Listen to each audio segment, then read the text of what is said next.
परीक्षित की क्या हुआ, गर्भ में ही है कि बाहर निकल गए हैं? परीक्षित का क्या हुआ? सूत जी महाराज कहने लगे, ततः सर्वगुणोदर के सानुकूल गृहोदय जग्गी वंशधर पांडुर्भूये पांडुरी बोजसा।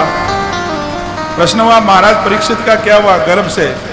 तो सूत जी महाराज कहने लगे, जब सारे नक्षत्र ग्रह अनुकूल हो गए उस समय महाराज परीक्षित मां उत्तरा के गर्भ से बाहर निकले।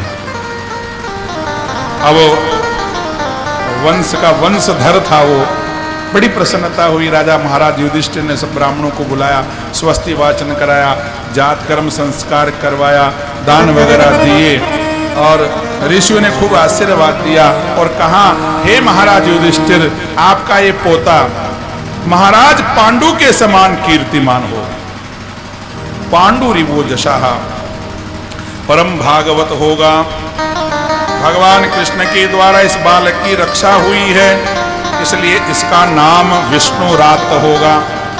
और जब महाराज परीक्षित का जन्म हुआ तो जन्म लेते ही उन्होंने चारों तरफ देखा, भीड़ तो इकट्ठी हो ही गई थी, चारों तरफ देखा कि मेरी जो गर्भ में रक्षा करने वाला था वो कहाँ है, इस भीड़ में कहाँ है, कहाँ चला गया वो अंदर जो रक्षा कर रहा था चार भुजा वाला, वो कहाँ चला गया? चारों तरफ देखा तो चारों तरफ देखने से उसी बालक का दूसरा नाम हुआ परीक्षित। परितः ईक्षते, चारों तरफ देखने से उनका नाम परीक्षित हुआ। परीक्षित महाराज बड़े ब्राह्मणों को बुला करके और महाराज युधिष्ठिर ने उनके संस्कार जात कर्म इत्यादि करवाए। ब्राह्मणों ने खूब आशीर्वाद दिया। उस समय विदुर जी महाराज भी तीर्थ यात्रा करके वापस आ गए, क्योंकि महाभारत के युद्ध में विदुर जी नहीं थे। विदुर जी चले गए थे महाभारत के युद्ध से पहले ही। विदुर जी महाराज वापस आए, सबने प्रणाम किया, स्वागत किया विदुर जी का। रात्रि हुई, रात्रि में विदुर जी महाराज अपने बड़े भाई धृतराष्ट्र और गांधारी के पास में रुके। वो नहीं मरे थे दोनों, उनके पास में गए और जाकर के क्या कहा विदुर जी ने, अहो महीयसी जंतोर जीविता सा यथा भवान भीमापवर्जितम पिंडम आदत्ते गृहपालवतो। अरे सुनो भैया, जिन पांडवों को मारने में तुमने कोई कसर नहीं छोड़ी, तुम्हारे पुत्रों ने उनको मारने में कोई कसर नहीं छोड़ी है, आज उन्हीं के दिए हुए भोजन करते हो, अन्न खाते हो। यहाँ तो अलग बात लिखी है, वेद व्यास जी महाराज ने लिखा, भीमा पवर्जितम पिंडम आदत्ते गृहपालवत। पांडवों के द्वारा, इनके द्वारा टुकड़े डाले हुए तुम खा रहे हो, कुत्ते की तरह। कुत्ते को जैसे मालिक रोटी डाल देता है, वैसे तुम भीमाप वर्जितम पिंडम आदत्ते गृहपालवत। शर्म नहीं आती तुमको? अपने बड़े भाई से कहा। तो धृतराष्ट्र कहने लगा, विदुर मैं क्या करूं, अंधा हूं, कहां जाऊं? तो कोई चिंता मत करो, मैं तुम्हारा भाई हूं, मेरे साथ चलो। और रात में ही दोनों को लेकर के, गांधारी धृतराष्ट्र को लेकर के विदुर जी महाराज हिमालय की तरफ चले गए, जहां गंगा जी 7 धाराओं में बहती है, वहां जाकर के वहां तपस्या करने लग गए। प्रातः काल हुआ, युधिष्ठिर जी महाराज प्रणाम करने के लिए प्रातः काल जब महल में गए, वहां धृतराष्ट्र भी नहीं थे, गांधारी मैया भी नहीं थी, विदुर चाचा भी नहीं थे। घबरा गए धृतराष्ट्र और युधिष्ठिर जी महाराज घबरा गए, क्या अपराध हो गया, हमारे हमको छोड़ करके चले गए। उसी समय नारद जी महाराज आए। नारद जी महाराज ने सांत्वना दी, चिंता मत करो, विदुर जी के साथ में गए हैं। आज के 7वें दिन आपके जो ताऊ जी हैं धृतराष्ट्र महाराज और गांधारी मैया विदुर जी महाराज शरीर को छोड़ करके परम धाम को चले जाएंगे। बोले सच्चिदानंद भगवान की जय। महाराज भगवान कृष्ण द्वारिका चले गए थे। भीष्म पितामह का शरीर छूटने के बाद में अर्जुन भी साथ में गया था। 7 महीना बीत गया, अर्जुन वापस नहीं आया। महाराज युधिष्ठिर चिंता करने लगे। बड़े आदमी को चिंता हो जाती है, क्यों नहीं आए, 7 महीना हो गया, कैसे नहीं आए अर्जुन, कैसे? गता सप्ताधुना मासा, 7 मास हो गए, हे भीमसेन तुम्हारा भाई अभी तक नहीं आया। उदास कर रहने लगे। इतनी देर में अर्जुन आ गए द्वारिका से और रोते हुए आए। हाँ, रोते हुए अर्जुन आए। अब तो युधिष्ठिर को और भी ज्यादा चिंता हो गई। अर्जुन अर्जुन क्या बात है, बताओ तो सही, कैसे रो रहे हो?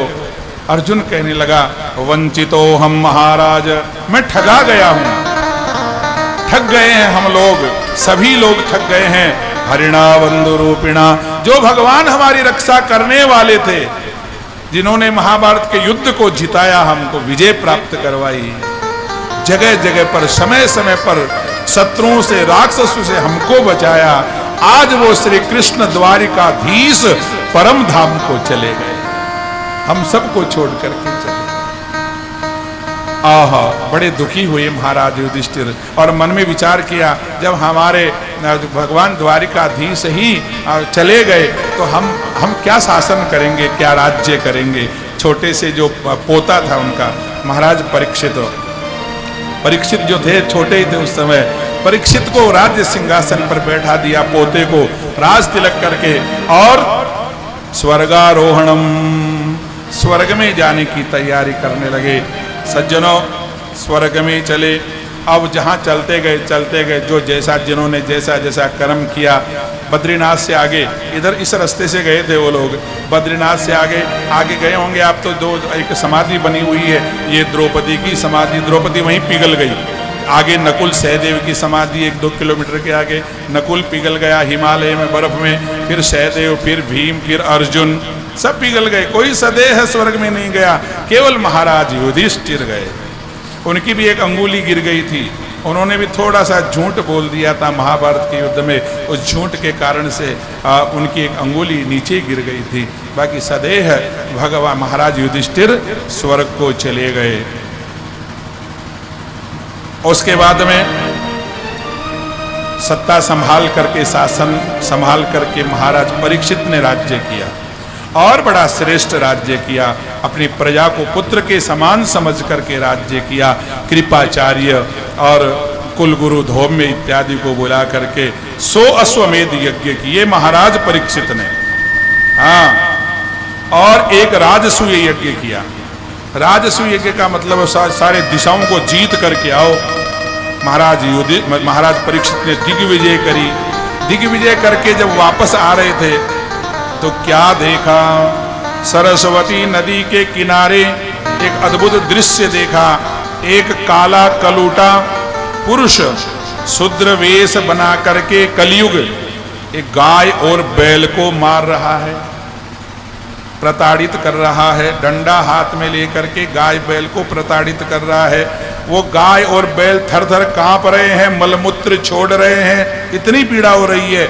लेकिन वो गाय और बैल जो साक्षात पृथ्वी गाय का रूप बना करके, धर्म बैल का रूप बना करके, और पीड़ा सहन कर रहे हैं और आपस में बातचीत कर रहे हैं। क्या कि भैया देखो, हमारे कर्मों का भोग है, किसको दोष देवें। कर्मों का भोग मान करके महाराज परीक्षित उधर से निकले, वही शूद्र वेशधारी और मार रहा है। राजा को बड़ा क्रोध आ गया। क्रोध होते ही और उन्हें धनुष बाण लेकर के उस कलयुग को मारने के लिए तैयार हो गए। कलयुग घबरा गया, दौड़ करके कलयुग महाराज परीक्षित के चरणों में गिर गया। त्राहि माम, रक्षा करो, रक्षा करो। भगवान महाराज परीक्षित ने कहा, जो भी तुम हो, हे तुम, आप यहाँ से छोड़ करके हमारे शासन में गाय और बैल को मारने वाला हमारे शासन में नहीं रह सकता, जीवित नहीं रह सकता है। या तो तुम मारे जाओगे, अगर बचना चाहते हो तो मेरा जो शासन है, मेरी जो भूमि है, उसको छोड़ करके दूर चले जाओ। महाराज परीक्षित से कहने लगा कलयुग, महाराज जहाँ जाता हूँ वहाँ तक आपकी सीमा है। चक्रवर्ती सम्राट थे, कहाँ जाऊँ? ऐसा करो, कृपा करो, मेरे को थोड़ी जगह रहने के लिए दे दो, बाहर नहीं निकलूंगा कभी भी। जो जगह दे दोगे उससे बाहर कभी नहीं निकलूंगा। चरणों में गिर गया। अब तो दयालु थे महाराज परीक्षित, दया करके 4 जगह दे दी कलयुग को। जाओ, ये 4 जगह तुमको देता हूँ, इससे बाहर मत निकलना। कि नहीं महाराज, नहीं निकलूंगा। 4 जगह दे दी। अभ्यर्थितस्तदा तस्मै स्थानानि कलये ददौ द्यूतम पानम स्त्रियः सूना यत्रा धर्म चतुर्विध। जहां जुआ खेला जाए तुम्हारा निवास होगा, जहां शराब पी जाए, मदिरा पान हो, वहां पर तुम्हारा निवास होगा। स्त्रियां अपने चरित्र को बेचती हो वैश्यालय, वहां तुम्हारा निवास होगा। सोना मानी जहां जीव की हत्याएं हो, कसाई खाना, वहां पर तुम्हारा निवास होगा। ये 4 जगह दे दी। बड़े एक अद्भुत बात है, ये चारों जगह महाराज परीक्षित के शासन में कहीं भी नहीं थी। ये 4 जगह, ये दुकानें थी नहीं महाराज परीक्षित के जमाने में। तो राजा ने सहर्ष दे दिया, जब जगह नहीं तो कहां रहेगा। जुआ नहीं खेला जाता था, मदिरालय नहीं था, कत्ल खाना नहीं था, वैश्यालय नहीं था।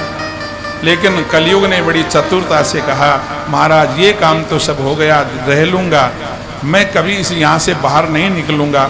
जगह कम पड़ गई, थोड़ी सी जगह और दे दो। है तो पुनश्चयाचमानाय, पुनः दोबारा मांगने पर जात रूपम अदात प्रभु, सोने में भी उसका वास दे दिया। सोने का मतलब सोना नींद आना नहीं, सोने का मतलब धातु में, स्वर्ण धातु में कलयुग का वास है। और वो भी कलयुग का वास कौन से धातु में है? पूरे सोने में नहीं। तो पूरे सोने में तो ठाकुर जी का श्रृंगार भी होता है? सोने के आभूषण बनते हैं, माताएं बहनें पहनती है, भगवान भी पहनते हैं। पूरे सोने में नहीं तो कौन से सोने में? 2 नंबर का, या तो चोरी किया गया, या कहीं धरती में गड़ा हुआ, या बनाया हुआ। ये जो भी जितना भी सोना है उसमें कलयुग का वास। इसलिए देख लो नजर पसार करके, जिसको मिला है उसका सर्वनाश, चोरी किया गया उसका सर्वनाश है। तो सोने में भी वास दे दिया। अब सुनो, भूल गए राजा तो अपने राज्य में चले गए। कुछ दिनों के बाद में राजा एक दिन शिकार खेलने का मन में विचार हुआ, महलों में गए। एक सोने का मुकुट चमक रहा था, मन में विचार हुआ कि यही सोने का मुकुट पहन करके शिकार खेलने के लिए चलेंगे। भूल गया कि सोने में कलयुग का वास है। और वो सोना भी, वो मुकुट भी किसका था? उनके जो बाप दादाओं ने जीत जीत करके, राजाओं को जीत करके जो मुकुट इकट्ठा कर लिए थे, वो सारे मुकुट वही थे। और उनमें भी एक सोने का मुकुट था। वो किसका था? जरासंध का, मगध देश के राजा का। उसी मुकुट को धारण करके महाराज परीक्षित शिकार खेलने के लिए जंगल में मृगया करने के लिए चले। वहाँ जा करके पूरे दिन भर शिकार वगैरह खेली। और उस समय हो गया दोपहर अपराह्न का, भूख प्यास से पीड़ित हो गए। पानी की तलाश में एक संत के, ऋषि के आश्रम में गए। ऋचिक ऋषि के आश्रम में संत समाधिस्थ थे, पानी की याचना करी। संत को क्या मालूम कोई राजा आया कि कौन आया है, कोई ध्यान नहीं दिया। राजा को क्रोध आ गया। संतों की सेवा करने वाले, संतों की आज्ञा का पालन करने वाले, आज वही राजा संतों के ऊपर क्रोध कर रहे हैं। उस मुकुट का चमत्कार था, सोने में कलयुग बैठ गया। और राजा ने क्या किया, अपनी बाण की नोक से उसी आश्रम में एक मरा हुआ सर्प था, बाण की नोक से उठा करके ऋचिक ऋषि के गले में डाल दिया। राजा तो क्रोधित होकर के बकते बकते चला गया, अपने महलों में आ गया। और उसी समय उस ऋचिक ऋषि का पुत्र था 5 वर्ष का बालक श्रृंगी ऋषि, कौशिकी नदी के किनारे खेल रहे थे बालक। और किसी ने जा करके कह दिया श्रृंगी ऋषि से, अरे बालक तुम यहाँ खेल रहे हो, तुम्हारा पिता के पास में जा करके देखो कि क्या हुआ। किसी राजा आया था, कोई राजा आया, मरा हुआ सर्प तुम्हारे पिता के गले में डाल गया। अब देखो हमारे उस जमाने के ऋषि कुमारों का वर्चस्व देखो, उनकी तपस्या देखो। और उसी समय कौशिकी नदी में से जल लेकर के इत्युक्त्वा रोषताम्राक्षो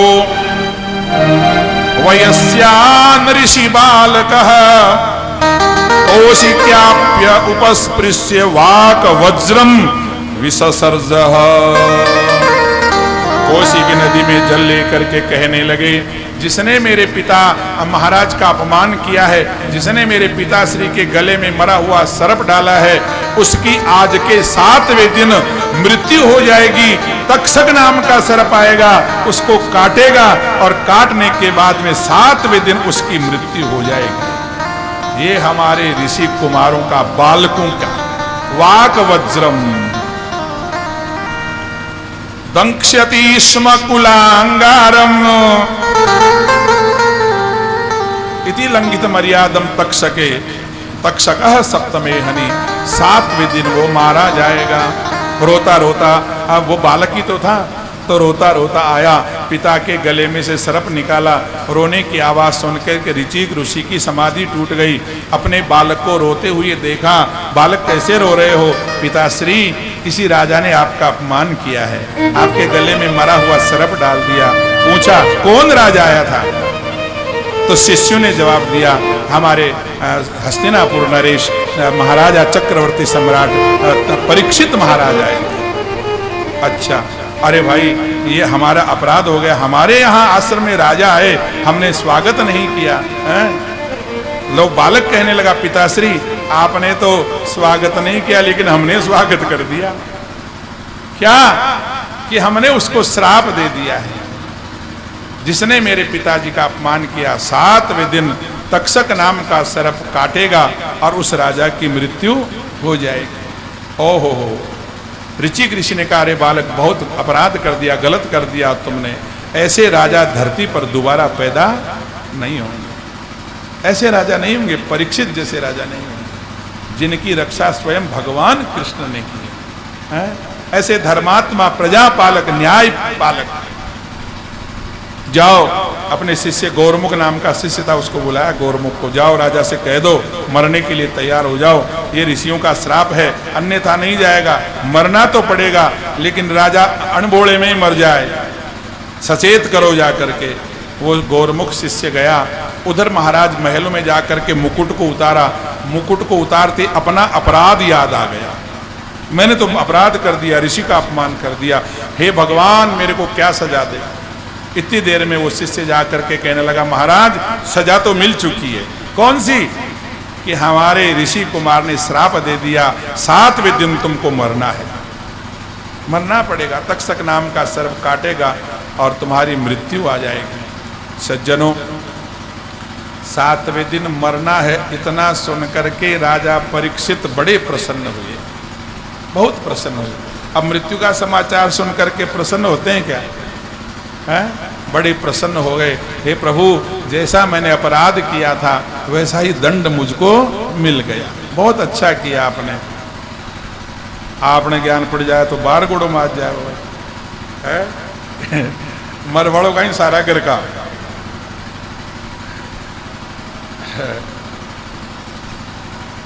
क्या किया महाराज परीक्षित?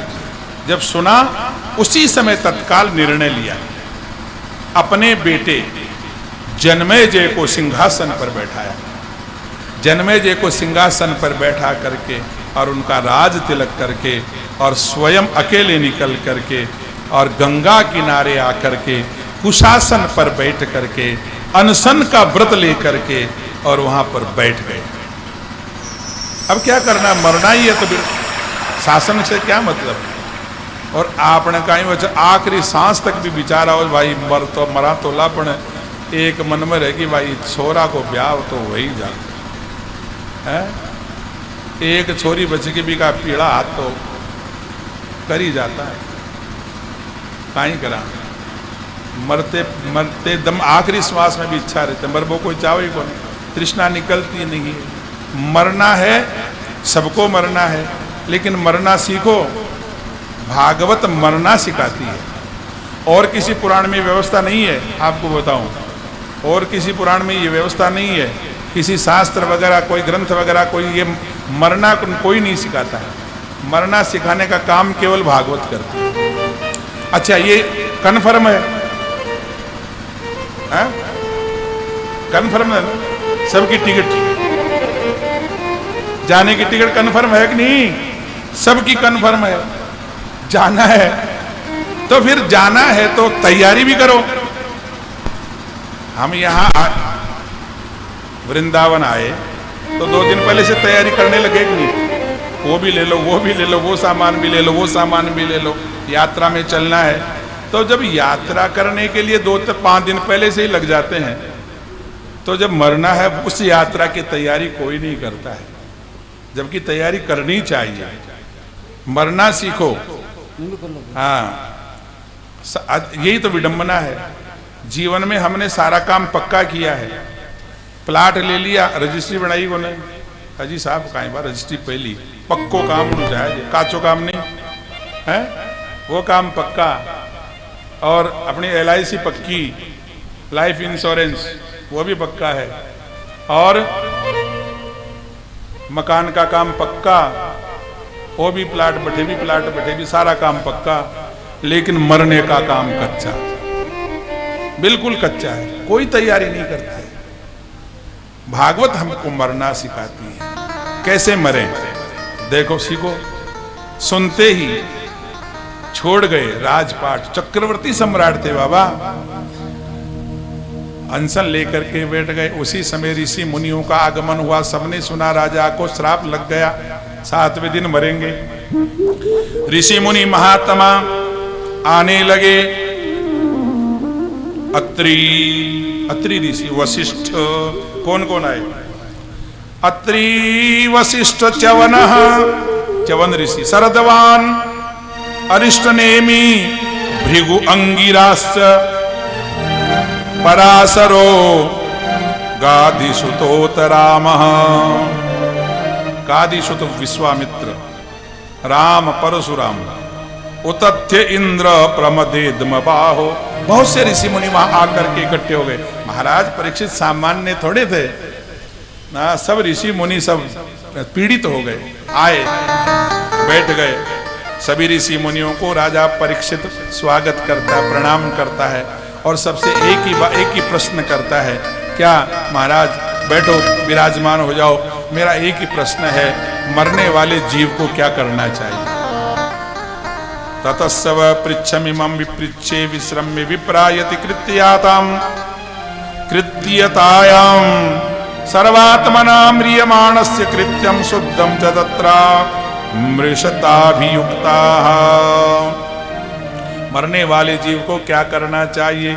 ऋषि आपस में विचार कर रहे हैं, क्या जवाब देवे भाई थे, बताओ कहीं कहाँ अगला है? विचार विमर्श होता है कि नहीं?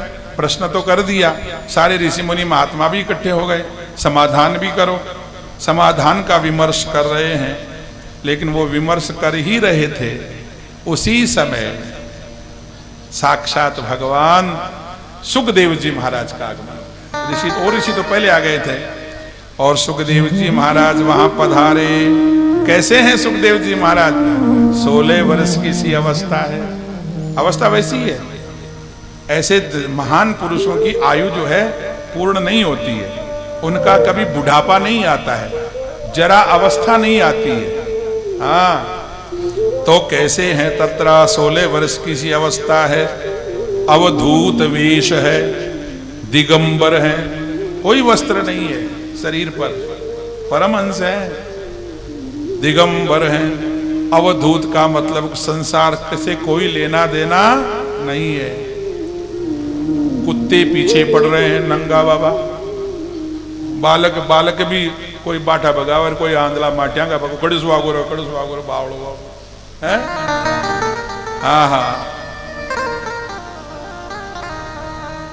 विश्रम्य विप्रायति कृत्यतायां अलक्ष्य लिंगो निज लाभ तुष्टो वृत्तस्य बालैहि अवधूत वेशः।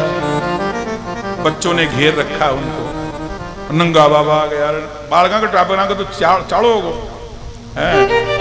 और अवधूत वेश में भगवान सुखदेव जी महाराज पधारे। बोले श्री सुखदेव जी महाराज की जय हो। सुखदेव जी महाराज को आते देख करके सारे ऋषि मुनि खड़े हो गए, हाँ, स्वागत करने के। स्वयं राजा भी खड़े हो गए, प्रणाम किया, पूजा करी, पाद्य अर्घ्य इत्यादि किया, सुखदेव जी का पूजन किया और आसन दिया सुखदेव जी महाराज को, बैठा लिया और हाथ जोड़ करके प्रार्थना करने लगे। राजा परीक्षित ये शाम संस्मरणात् पुंसाम, जिनके केवल स्मृति मात्र से, स्मरण करने से, संतों का केवल स्मरण करने से, सद्यः शुद्धंति वै गृहा, जिनके घर शुद्ध हो जाते हैं। बताओ, घर में बैठ करके अपने गुरुदेव का या संतों का स्मरण भी कर ले, वो घर पवित्र हो जाता है। किम पुनः दर्शनम, फिर तो अगर दर्शन हो जाए तो फिर तो कहना ही क्या, केवल स्मरण मात्र से। पाद शौचम सनादि भी, और फिर दर्शन हो जाए और दर्शन के बाद में पूजा करने का मौका मिल जाए, उसका तो कहना ही क्या। ऐसे संतों की महिमा सुखदेव जी महाराज का सामने बैठा करके और कहने लगे थोड़ी सी संतों की महिमा।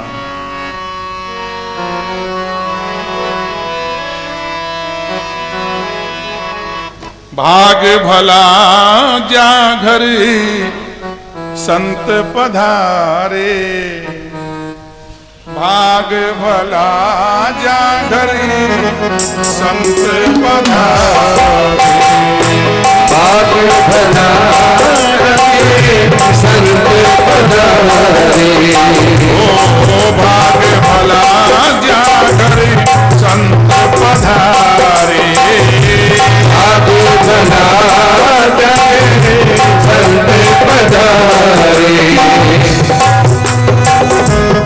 बड़े संत पधारे, कृपा भव सागर तारे, कृपा भव सागर तारे, आगे बढ़ाओ जागरे संत पधारे, आगे भला जगे संत पधारे।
संतान आदर देना, और चरण धोई चरणामृत लेना, चरण धोई चरणामृत लेना, चरण धोई चरणामृत लेना, चरण धोई चरणामृत लेना, भाग भला जागर संत पधारे, भाग भला जागर संत पधारे।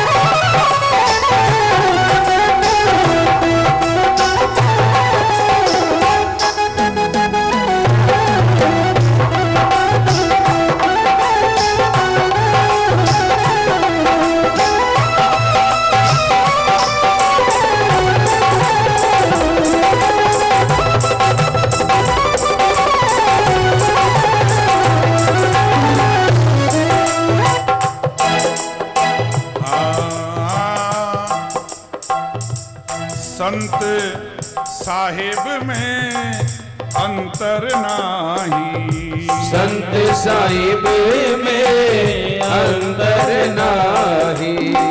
संत साहिब में अंतर नाही। संत साहिब में अंतर नाही। साहिब मानी परमात्मा। अच्छा, परमात्मा कहाँ रहते हैं, निवास स्थान? तो संत लोग बताते हैं संत साहिब में अंतर नहीं। साहिब का घर संता के माही। साहिब का घर संता के माही। साहिब का घर संता के माही।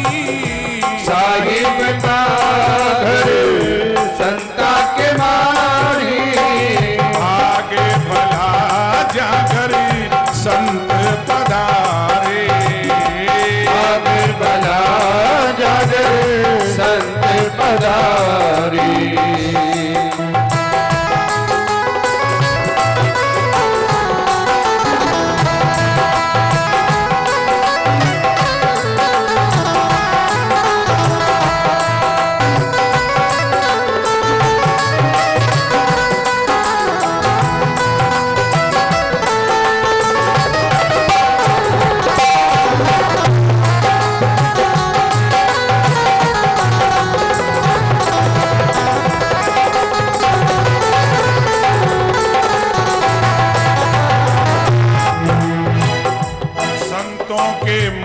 से सुनियो वाणी। संतों के मुख से सुनियो वाणी। सुनते ही छूटे 84 की कहानी। सुनते ही छूटे 84 की कहानी। भाग भला हो जाकर संत पधारे। भाग भला जागर संत पधारे। आकर कृपा भवसागर तारे। कर कृपा भव सागर तारे। भाग भला हो जाकर संत पधारे। भाग भला जगर संत पधारे। भाग भला जाकर संत पधारे। भाग भला जगर संत पधारे। संत भगवान की जय हो।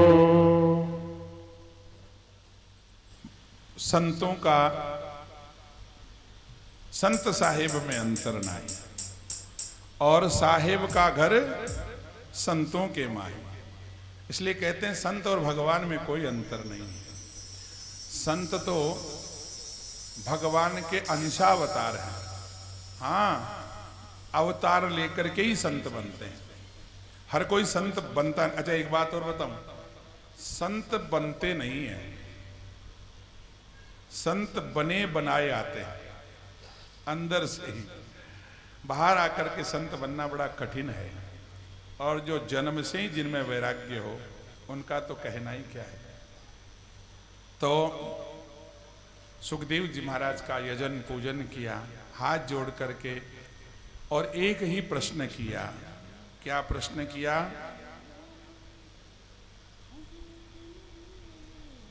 म्रियमाणस्य किम कर्तव्यम। मैं आपसे, हे गुरुजी, मैं आपसे कोई पूछना चाहता हूं। पुरुषस्यैव यत् कार्यं म्रियमाणस्य सर्वथा। जिनको निश्चित रूप से मरना है उसको क्या करना चाहिए? अब निश्चित रूप से सबको ही मरना है? निश्चित रूप से मरना है। तो जब प्रश्न ये राजा परीक्षित का है कि हम सबका है? हम सबका प्रश्न है, हम सबका यही प्रश्न है, क्योंकि हम सबको मरना है। अच्छा, राजा को 7वें दिन मरना है और हम सबको 7 दिन में मरना है।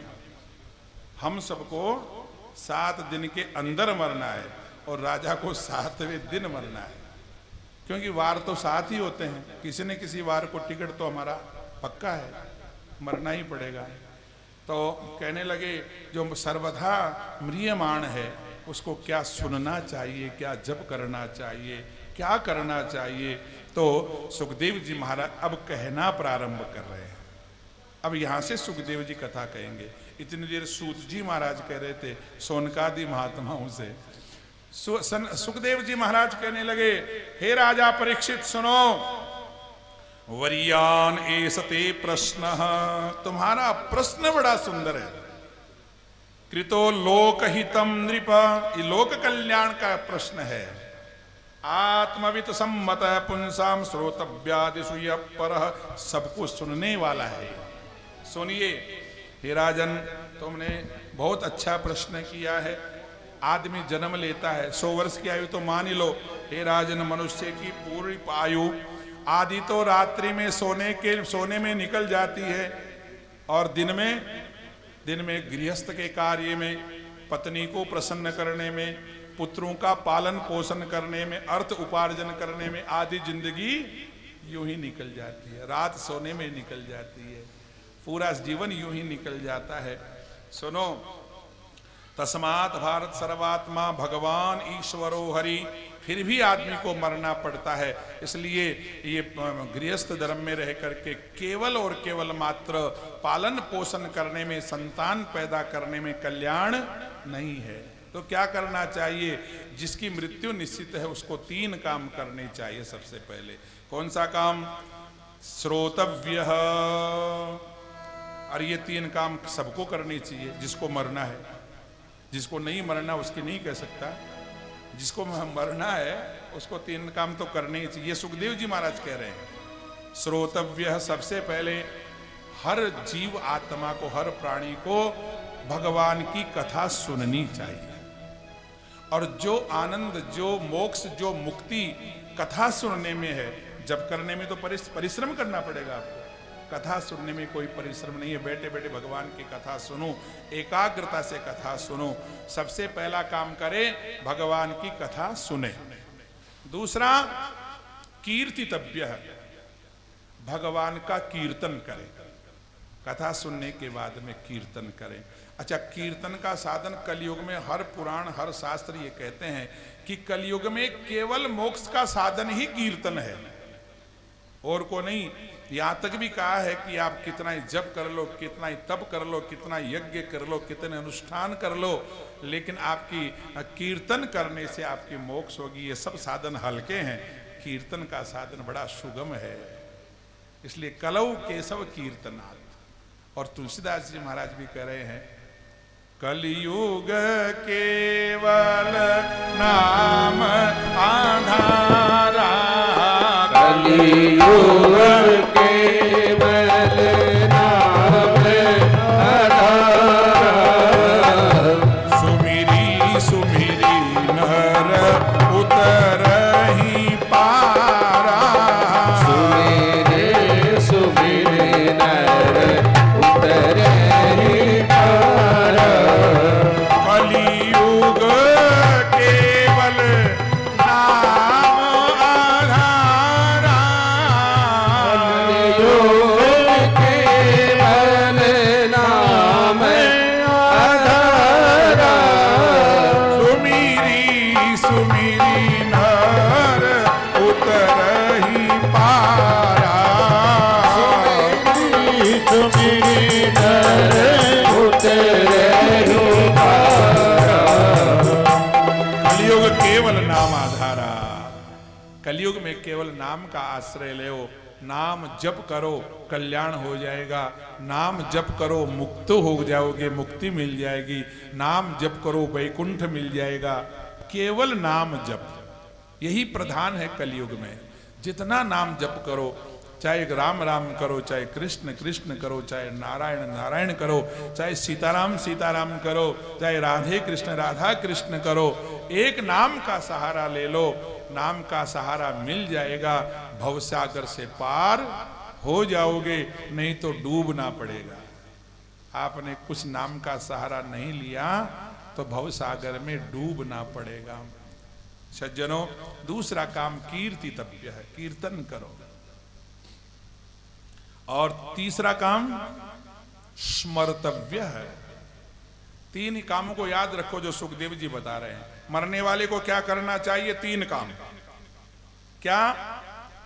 श्रोतव्य, कथा सुनो, क्योंकि बिना सत्संग के विवेक नहीं होता है। आप भगवान को कैसे पहचानेंगे? कथा में सुनेंगे आप भगवान ऐसे हैं। मोर मुकुट को धारण करने वाले, पीतांबर को धारण करने वाले, वैजयंती माला को धारण करने वाले, ऐसे चार भुजानाथ हैं। कथा में सुनोगे तो भी परिचय होगा। इसलिए कथा सुने, कीर्तन करें, और कीर्तन के बाद में तीसरा काम स्मर्तव्य, स्मरण करें। दिन रात चिंतन करें परमात्मा का, भगवान का चिंतन करें, और हमेशा ये भगवान से प्रार्थना करें, हे नाथ, हे नाथ, मैं तुमको कभी भूलूं नहीं, कभी नहीं भूलूं। हमेशा याद रहो, भगवान को हमेशा याद रखो, और हमेशा याद रखने से न जाने कौन से श्वास में हमारी आखिरी श्वास हो। अहरनिश श्वास, इसलिए संत लोग कहते हैं ना, श्वास श्वास में राम रट, वृथा श्वास मत खोई, ना जाने इस श्वास का आना हो ना हो। फिर श्वास का कोई भरोसा नहीं है, कब रुक जाए। सांसों का क्या भरोसा, क्या भरोसा, रुक जाए चलते चलते, रुक जाए चलते चलते। सांसों का क्या भरोसा, सांसों का क्या भरोसा, और रुक जाए चलते चलते, रुक जाए चलते चलते। सांसों का क्या भरोसा, सांसों का क्या भरोसा, और रुक जाए चलते चलते, रुक जाए चलते चलते।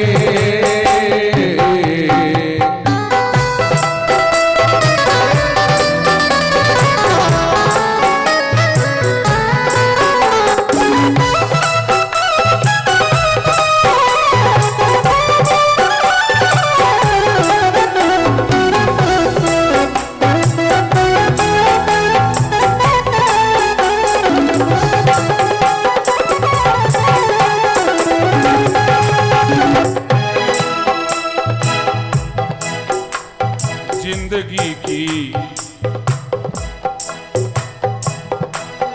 जिंदगी की यह गाड़ी, जिंदगी की यह गाड़ी, हो रुक जाए चलते चलते, हो रुक जाए चलते चलते। सांसों का क्या भरोसा, सांसों का क्या भरोसा, चल जाए रुकते चलते, रुक जाए चलते चलते। जीवन की यह ज्योति, जीवन की यह ज्योति, बुझ जाए जलते जलते, वो बुझ जाए जलते जलते। जीवन है 4 दिन का, वो जीवन है 4 दिन का, 2 दिन की है जवानी, वो 2 दिन की है जवानी। जीवन है 4 दिन का, जीवन है 4 दिन का, 2 दिन की है जवानी, 2 दिन की है जवानी। जब आएगा बुढ़ापा, जब आएगा बुढ़ापा, थक जाए चलते चलते, चल जाए चलते चलते। सांसों का क्या भरोसा, सांसों का क्या भरोसा, हो रुक जाए चल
जग से बादशाह भी, गए जग से बादशाह भी, गए जग से बादशाह भी, गए जग से बादशाह भी।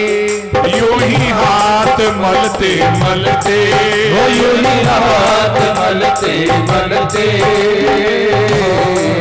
सांसों का क्या भरोसा, सांसों का क्या भरोसा, रुक जाए जलते जलते, वो रुक जाए जलते जलते।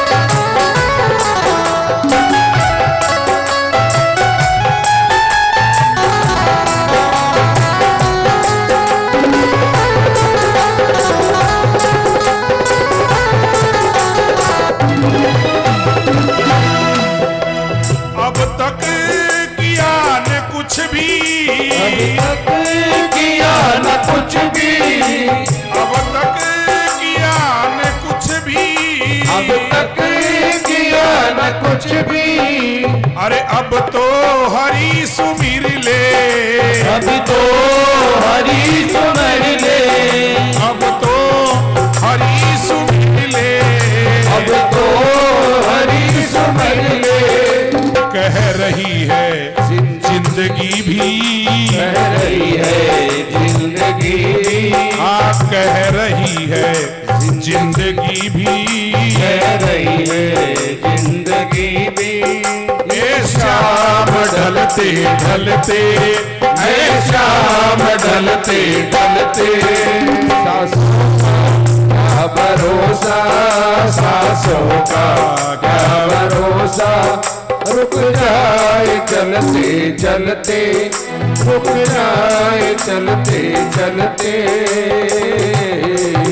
जीवन की है ये ज्योति, जीवन की है ये ज्योति, बुझ जाए चलते जलते, बुझ जाए जलते जलते। हो बोली सच्चिदानंद भगवान की जय हो। हमारे राजस्थान में मारवाड़ में एक संत सगराम दास जी महाराज हुए, बड़े उच्च कोटि के संत थे। उनकी कविताएं बड़ी श्रेष्ठ कविताएं हैं। कहे संत सगराम, श्वासों के लिए, जिंदगी के लिए लिखा उन्होंने। कहे संत सगराम, हाथ में हीरा आया। हीरा क्या? श्वास रूपी हीरा। हाँ, और हीरा मिल जाए, श्वास नहीं मिले, मर जाओ। मरने के बाद में डॉक्टर से बोलो कि महाराज सोने से तोल देंगे, 5 मिनट 1 मिनट और जिंदा कर दो, नहीं होंगे। कहे संत सगराम, हाथ में हीरा आया, मूर्ख ने नहीं तोल, घाल गोपन में बाया। राजस्थानी भाषा है। गोपन किसे कहते हैं? जो खेत में जो उड़ाते हैं ना वो जानवर वगैरह, गुलेल बोल दो। उस गुलेल तो नहीं, गोपन अलग होती है, गुलेल अलग होती है। हाँ, तो कहे संत सगराम, हाथ में हीरा आया, मूर्ख ने नहीं तोल, घाल गोपन में बाया। बावत बावत सभी गया, पूरी जिंदगी निकल गई, श्वास खत्म होने लग गए। बावत बावत सभी गया, लारे बचियो एक, सतगुरु की जब नजर पड़ी तो रोयो माथो टेक। हाँ? सारा हीरा पत्थर जा समझ करके सारे सब हीरों को फेंक दिया। अर्थात केवल गाली बकवास करने में, बक बक करने में पूरा जीवन में सांसों को बर्बाद कर दिया। जब सतगुरु की शरण में गए, सतगुरु की शरण में गए तो गुरु जी ने कहा, बेटा अब तो जिंदगी थोड़ी सी है? सतगुरु की जब नजर पड़ी रोयो माथो टेक। गुरुजी ने कहा बेटा एक एक श्वास बड़ा कीमती है। अच्छा गुरुजी कीमती है, ये हीरे बहुत कीमती हैं। रोयो माथो टेक, अरे अस्या में घना गमाया। अस्या तो गुरुजी में बहुत फेंक दिया है, ए कीमती तो बहुत ही फेंक दिया, पूरा जीवन ही निकल गो। रोयो माथो टेक अस्या में घना गमाया, अरे कहे संत सगराम हाथ में हीरा आया। बहुत सुंदर कविताएं हैं। कहे संत सगराम भजन की करड़ी घाटी, ये कीर्तन करो, सुखदेव जी उपदेश कर रहे हैं, लेकिन करे कौन? सगराम दास जी महाराज कहते हैं, कहे संत सगराम भजन की करड़ी घाटी, आडा उबा पाप हाथ में लीलिया लाठी। करबा कौन दे? भागवत हो रही है, भागवत में सुनने का मन सबका है। इधर से आने जाने वाले सब देख करके प्रणाम करके जाते हैं, अंदर आना बहुत खतरे से खाली नहीं है, क्योंकि यहाँ पर द्वार पर लाठी लेकर के पहरेदार खड़े हैं। कौन पहरेदार? उसके पाप, वही पहरेदार है। आडा उबा पाप हाथ में लीना लाठी, लाठी लीना हाथ में, भी पापी ने आगो दसवा दे नाई, और जे आगे मेले पावड़ो तो दे गर्दन के माई। बताओ, जोरा मर्दी बेवार साध बने निमंत्रण दियो तो चालणो ही पड़सी भाई, काई करा, मजबूरी है। बेवार साध बने है, चालणो ही पड़े तो दे गर्दन के माई, आगे मेले। जोरा मर्दी आबी गो तो अठियार काई कर लो, आदमी अतय आदमी है, आ काई कथा है, अठेन देख सी सूता अठेन तो काई कथा सुन रहा है। टेंट वेंट काई को ने माइक भी हस्याई रस्याई कथा कर बड़ा कटसु पकड़ ले आयो बाप जी हैं। अया कर करार आपको 10 मिनट बेवार साधे और बो गयो, एक भी शब्द भागवत का कान में नहीं पड़ा है। आगे मेले पावड़ो, या फिर सो जाया करके क्या कर लोगे आप हैं? आगे मेले पावड़ो तो दे गर्दन के माई, दे गर्दन के माई, अरे कमाई तूने कीनी माठी, कहे संत सगराम भजन की करड़ी घाटी। ऐसे ऐसे संत हुए हमारे, तो एक भी श्वास हमारा व्यर्थ नहीं जाना चाहिए, भगवान का स्मरण करते रहना चाहिए। इदम सुनो राजन, मैं तुमको ऐसी एक 7 दिन में तुमको मरना है, हमने सुन लिया है आपके प्रश्नों, तो 3 काम हमेशा याद रखो, आप सब लोग भी याद रखें। भगवान की कथा सुने 1 नंबर, 2 नंबर भगवान का कीर्तन करें। कीर्तन की इतनी बड़ी महिमा है जो किसी और साधन की नहीं है। हाँ, प्रातःकाल सायंकाल और अगर बैठ करके कीर्तन करें, सामूहिक रूप से हमारे घर में भी ऐसा नियम बना ले कि 5-10 मिनट बैठ करके पूरे अपने बेटों को, पोतों को, सबको मिला करके बैठ जाओ हैं, और जो नहीं बैठेगा उसको घर से बाहर निकाल दो, भोजन दाना पानी सब बंद कर दो उसका, तो हमारे घर का सदस्य नहीं है।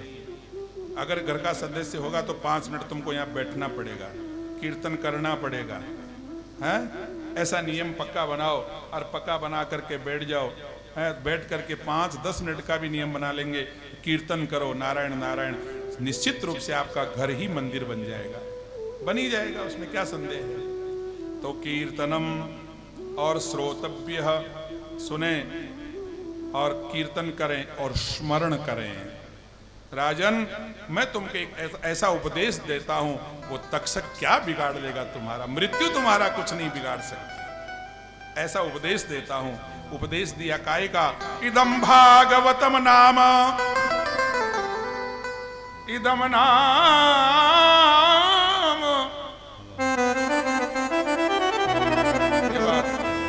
नाम भागवतम नाम पुराणम ब्रह्म संहितम। ब्रह्मा जी के द्वारा घोषित की गई। ब्रह्मा जी ने भी घोषणा करी थी हमारे ब्रह्मलोक में कि जो इस कलयुग में मुक्ति का साधन केवल एकमात्र है, श्रीमद् भागवत महापुराण। ब्रह्म संहितम, ब्रह्मा जी की सम्मति है इसमें। और अधीतवान द्वापरादौ, और मेरे पास कहां से आई? अधीतवान, मैंने पढ़ा है। किससे पढ़ा? द्वापर के आदि में पितु द्वैपायनम, वेदव्यास जी मेरे पिताजी के चरणों में बैठ करके मैंने पूरी भागवत का अध्ययन किया है, इसलिए मैं वो भागवत तुमको सुनाऊंगा जो मेरे पिताजी से मैंने सुना है। इसलिए राजन चिंता मत करो, इस भागवत का नाम कथा सुन करके मृत्यु भी तुम्हारा कुछ नहीं बिगाड़। और सुनो राजन, अरे बावला तू, तेरे पास 7 दिन तो हैं। एक खटवांग नाम का राजा हुआ था, ऐसा राजा हुआ धरती पर ऐसा राजा न हुआ न होने का, रघुवंश में। हाँ, खटवांग नाम का राजा था। खटवांग नाम और राजर्षि ज्ञात वेशाति मिहायुषा मुहूर्तात, देवताओं के साथ में युद्ध करने के लिए गया, दैत्यों को मार गिराया, देवताओं को विजय प्राप्त हुई। राजा खटवांग कहने लगा इंद्र से, हम घर जाना चाहते हैं। इंद्र ने कहा, हम तुम्हारे ऊपर प्रसन्न हैं, बताओ तुम्हारी क्या इच्छा है। खटवांग राजा ने कहा कि ये बता दो मेरी उम्र कितनी है। इंद्र ने देखा, उसकी उम्र देखी, कहा कि तुम्हारे केवल 2.5 घड़ी शेष है, 1 मुहूर्त, इतनी शेष आयु, बिल्कुल मरने वाले हो, 2.5 घड़ी। तो सुनो राजन, हे राजा परीक्षित, खटवांग नामो राजर्षि, ऐसे राजर्षि हुए। उस 2.5 घड़ी में भगवान का ऐसा कीर्तन किया, केवल 2.5 घड़ी में बैकुंठ लोक में चला गया। और तेरे पास तो 7 दिन, कहां 2.5 घड़ी और कहां 7 दिन। इसलिए चिंता मत करो। तवाप्यतर ही कौरव्य सप्ताहम जीवितावधि ही, तुम्हारे पास में तो 7 दिन है। अब राजा परीक्षित अब प्रश्न करने लगा सुखदेव जी से, कई प्रकार के प्रश्न करते, भगवान का ध्यान कैसे करें, थोड़ा ये बता दो। तो अब ध्यान कैसे करें? तो सुखदेव जी महाराज कहने लगे, जितासनो जितश्वासो जित संगो जितेन्द्रियः स्थूले भगवतो रूपे मनः संदार्ये धिया। सबसे पहले अगर भगवान के ध्यान करना चाहते हो तो कुछ नियम हैं। क्या? सबसे पहले आसन को जीतो, आसन को जीतो। हमारे कबीरदास जी का पद याद आ गया।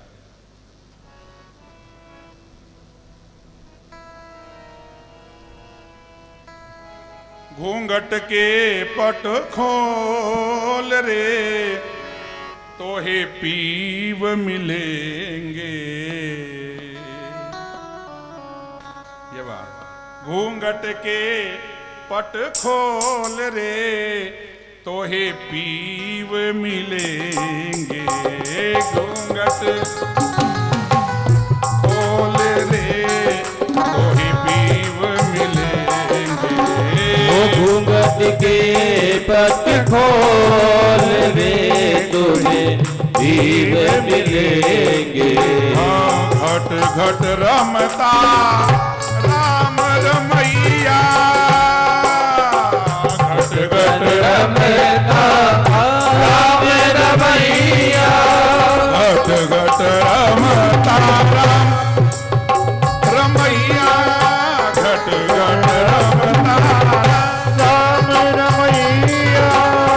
आसन से मत डोल रे तोहे पीव मिलेंगे, आसन से मत डोल रे तुझे पीव मिलेंगे। आसन से हो मत डोल रे तोहे पीव मिलेंगे, आसन से मत डोल रे तुझे पीव मिलेंगे। घूंघट का पट खोल रे तोहे पिया मिलेंगे, घूंघट का पट खोल रे तुझे पिया मिलेंगे। पद तो लंबा चौड़ा है, लेकिन आसन से मत डोल रे, केवल प्रसंग को पुष्ट करना है, पद नहीं कहना है। घट घट रमता राम रमैया, आसन से मत डोल रे तो को पिया मिलेंगे। पहले आसन को जीतो।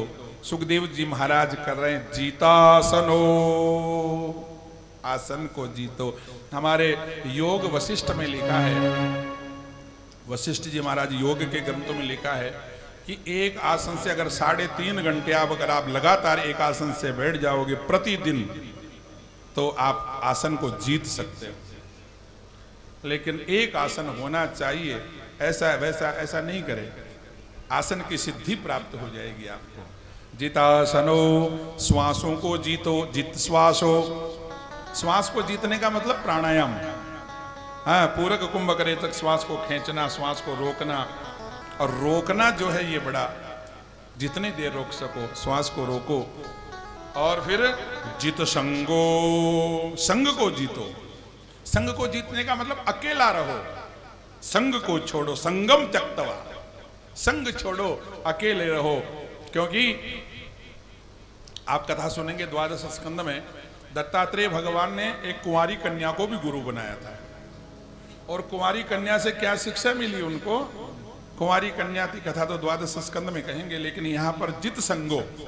तो कुंवारी कन्या थी, पावण अतिथि आ गए, तो चार घर में कोई था नहीं कुंवारी कन्या के अलावा, तो उनके लिए भोजन की व्यवस्था थी नहीं, धान कूटने लग गई। धान कूटने लग गई तो अब चूड़ियां थी 4-4 हाथ में, बजने लगी, कन्या शर्मा गई। अगर चूड़ी की आवाज अतिथि तो पहुंच गई तो मन में विचार करेंगे इनके घर में खाने को नहीं है, तो उसने क्या किया, 2-2 चूड़ियां निकाल दी, फिर धान कूटना शुरू किया। धान कूटना शुरू किया, 2-2 चूड़ियां भी तो बजे, तो फिर वो कन्या ने विचार किया कि 2-2 से काम नहीं बनेगा, 1-1 और निकालो, 1-1 रहेगी तो बजेगी नहीं। तो फिर बजाना। दत्तात्रेय जी महाराज उधर से निकल रहे थे, सारा उन्होंने देखा तो उन्होंने शिक्षा ली उस कन्या से, अगर साधु बन करके अकेला रहोगे तो बजोगे नहीं, कोई आपको डिस्टर्ब नहीं करेगा। इसलिए संगम त्यक्तवा, संग को छोड़ो, जित संगो, और जितेंद्रिय, इंद्रियों को जीतो। और फिर स्थूले भगवते रूपे, भगवान के स्थूल रूप का चिन्ह जो प्रकृति है, भगवान ने जो संसार बनाया है, ये पहाड़ बनाए, नदियां बनाई, ये लताएं पताएं ये बनाए, इसी में भगवान को रूप का दर्शन करते हुए मनः संधारे धिया, और अपने मन को भगवान के चरणों में लगा दे। भगवान का स्थूल रूप है ये सारी सृष्टि, ये विराट रूप है भगवान का। बोले सच्चिदानंद भगवान की जय। सृष्टि की उत्पत्ति हमने अभी प्रारंभ में प्रथम स्कंद में करी थी। जिस समय विदुर जी महाराज महाभारत के युद्ध से पहले निकल गए थे, आगे चलकर विदुर जी महाराज की भेंट हुई उद्धव जी महाराज से हरिद्वार में।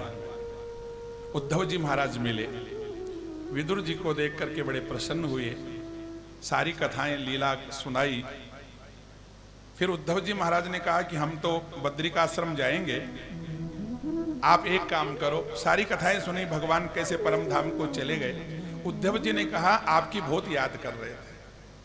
जब भगवान परम धाम को जाने लगे, हे विदुर जी आपको याद किया उस समय।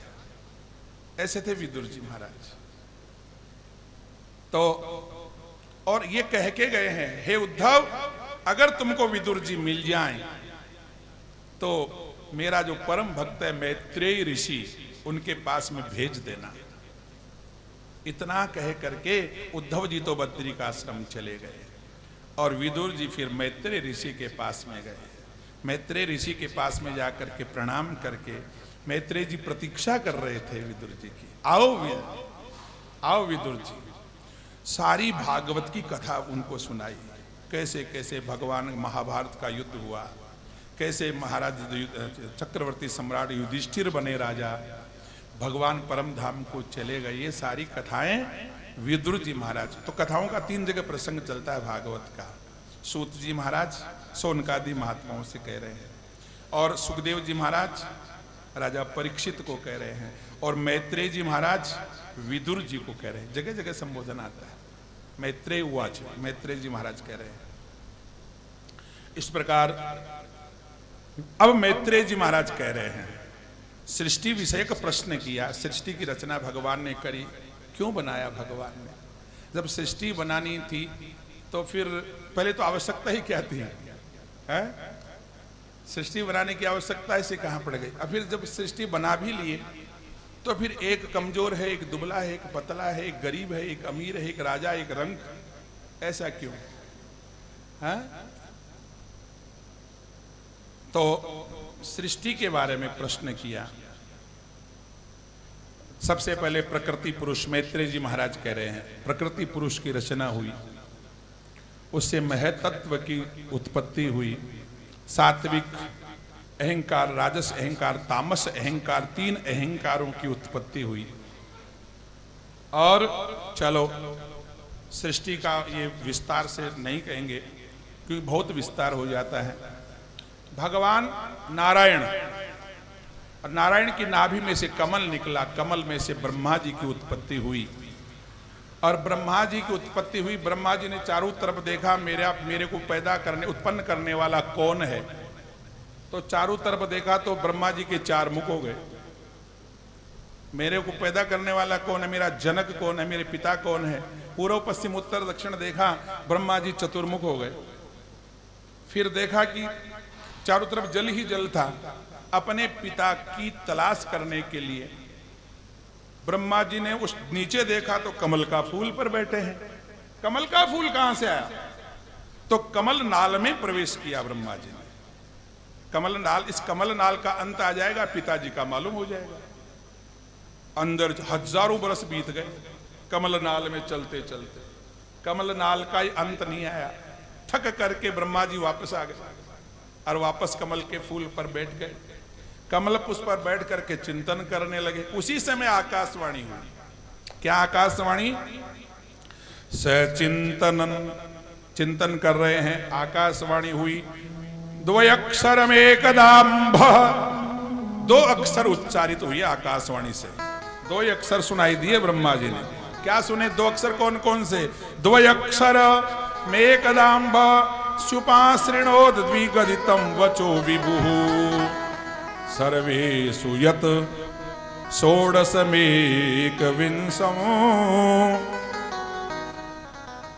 निष्किञ्चिनानां नृपयद्धनं विदुः स्पर्शेषु षोडशमेकविंशम्।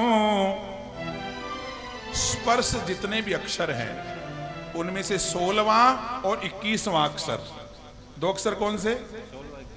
16वां और 21वां। जो हमारी जो वर्णमाला है, वर्णमाला में स्पर्श अक्षर हैं। स्पर्श अक्षर कहां से कहां तक है? कादयो मावसानाम स्पर्शाः। व्याकरण में है ये सूत्र, कैसे लेकर के मैं पर्यंत। कादयो मावसानाम स्पर्शाः। अच्छा, सब स्पर्श शब्द, स्पर्श का मतलब क्या होता है? कहीं न कहीं किसी अंग से स्पर्श होकर के निकले। जैसे अकूह विसर्जनीया नाम कंठ है, कै ख ग, ये कंठ से निकले, कंठ से स्पर्श होकर के आवाज निकलेगी तो कै ख ग ना का उच्चारण हो, कै ख ग घ उच्चारण होगा। इचु यसा नाम तालु, च वर्ग का उच्चारण तालु के जीभ नहीं स्पर्श होगी तब तक उच्चारण नहीं होगा।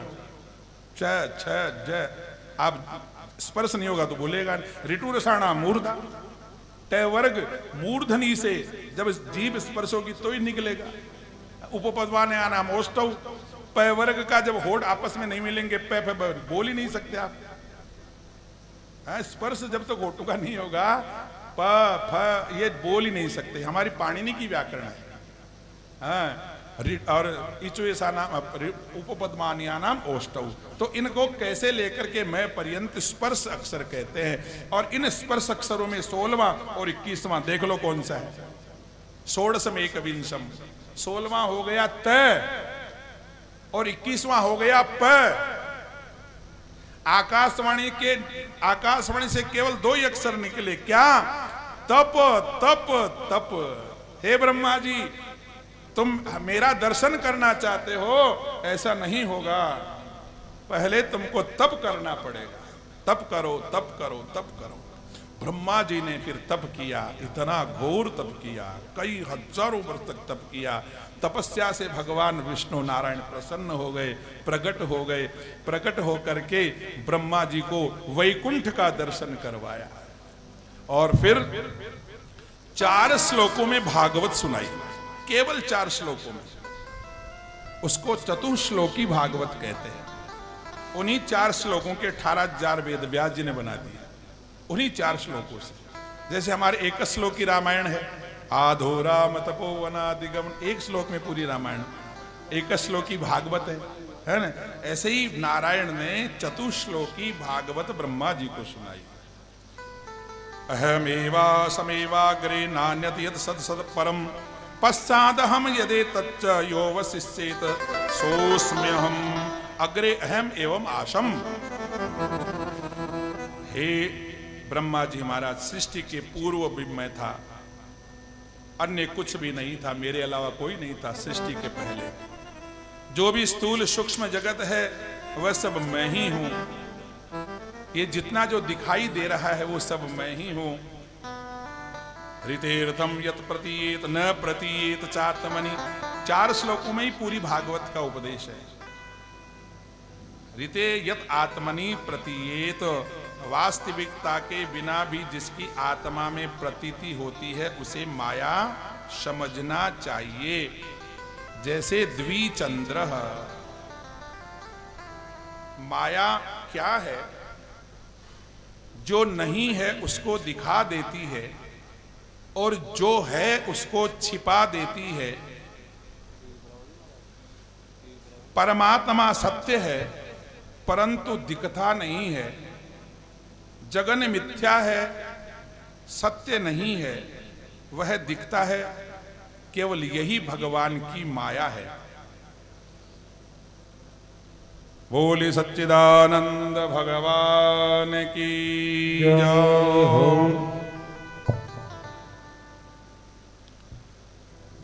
परीक्षित कहने लगे, हे गुरुदेव, आपने जो अभी विदुर का संवाद, मैत्रेय संवाद, विदुर जी का संवाद जो सुनाया, विदुर जी का थोड़ा चरित्र हमको सुनाइए। सुखदेव जी महाराज कहने लगे, यदा तु राजा स्वसुतान साधून पुष्णन्न धर्मेण विनष्ट दिष्टिः भ्रातुर्यविष्टस्य सुतान विबन्धून् प्रविश्य लाक्षा भवने ददाह। जब भीतर से और बाहर से, भीतर वाले नेत्रों से भी अंधे और बाहर वाले नेत्रों से भी अंधे, कौन? धृतराष्ट्र। अंधे राजा धृतराष्ट्र ने अपने दुष्ट पुत्रों का पालन करते हुए छोटे भाई पांडवों के पुत्रों को लाक्षा गृह में भेज करके आग लगवा दी। ठीक है। तब विदुर जी महाराज धृतराष्ट्र के पास में गए और उन्होंने सलाह दी, जिसे आज मंत्री लोग विदुर नीति के नाम से जाने जाते हैं। जो विदुर जी ने धृतराष्ट्र से जो सलाह दी, जो नीति के वचन कहे, उसको विदुर नीति कहते हैं। विदुर जी कहने लगे, हे महाराज धृतराष्ट्र, जैसे आप अपना पुत्र कहते हो, वो पुत्र नहीं है, वो पाप रूप है। अपने परिवार के कल्याण के लिए, तुम्हारा परिवार का कल्याण चाहते हो, कुल का कल्याण चाहते हो, समाज का कल्याण चाहते हो, तो ऐसे पाप रूप पुत्र को त्याग देना चाहिए। जैसे हमारे शरीर में कोई भयंकर रोग हो जाए हाथ में, और डॉक्टर या वैद्य ये कहे कि तुम्हारा रोग असाध्य है, अगर तुम्हारा हाथ कटवा लो तो तुम बच सकते हो, अगर नहीं हाथ कटवाओगे तो तुम जल्दी ही मृत्यु को प्राप्त हो जाओगे। तो क्या करना चाहिए ऐसी स्थिति में? हाथ कटवा देना चाहिए, उस हाथ को काट देना चाहिए जो पूरे शरीर को नुकसान करे, पूरे शरीर का बर्बाद करे, रोग युक्त करे। ऐसे हाथ कटवा देने में फायदा है। हे महाराज, मेरी सलाह मानिए, इस पाप रूप दुर्योधन का त्याग कर दीजिए। ये बातें जब सलाह दे रहे थे, उसी समय किसी ने दुर्योधन जाकर के कह दिया कि तुम्हारे वो जो महामंत्री के पद पर प्रतिष्ठित हैं महाराज विदुर जी, वो तुम्हारे पिता को तुम्हारे प्रति भड़का रहे हैं। इसलिए उसी समय दुर्योधन आए और आकर के अपने चाचा के समान, महामंत्री पद पर थे, चाचा लगते थे। दुर्योधन कहने लगा, सुनो,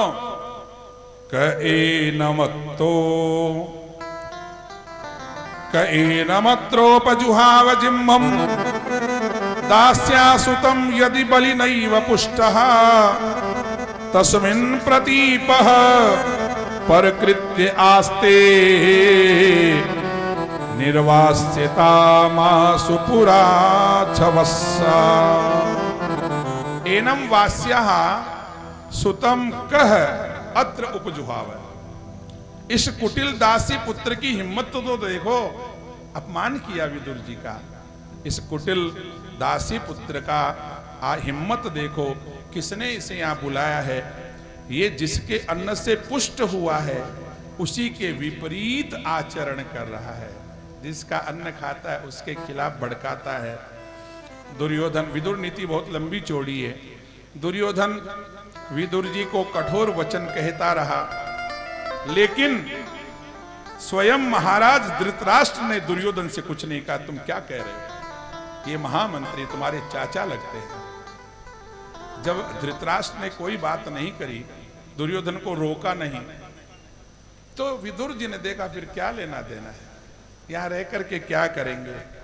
विदुर जी धनुष दरवाजे पर रख करके तीर्थ यात्रा करने के लिए चले गए थे। और चले क्या गए, मानो सब कुछ चला गया।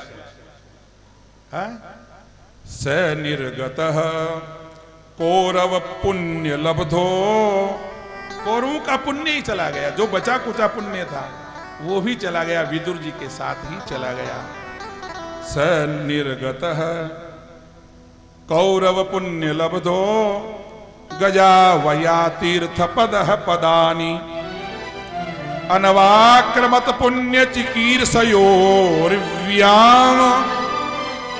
स्वदिष्टितो यानि सहस्रमूर्ति। मूर्ति मंत्र धर्म ही मानो कौरवों को छोड़ करके चला गया।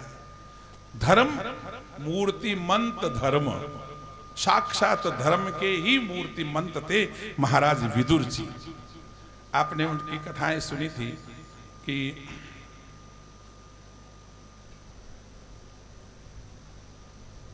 एक चोरी करके चोर भग रहे थे। चोर, राजा के सिपाही उनको पकड़ने के लिए उनके पीछे पीछे जा रहे थे। चोरों ने पीछा देख करके मन में विचार किया, पकड़ में आ गए तो मृत्यु दंड होगा। है? एक ऋषि के आश्रम में चोरी का धन छोड़ गए, चोर तो भग गए। और सिपाही पीछे पीछे देखते देखते आ गए। चोरी का धन देख करके उन्होंने अनुमान लगाया शायद ये महात्मा ही चोर है, और उसी को चोर मान करके महात्मा ध्यान में बैठे हुए थे। हाँ, अनाप शनाप बकते हुए महात्मा को पकड़ लिए और पकड़ करके राजा के पास में ले गए।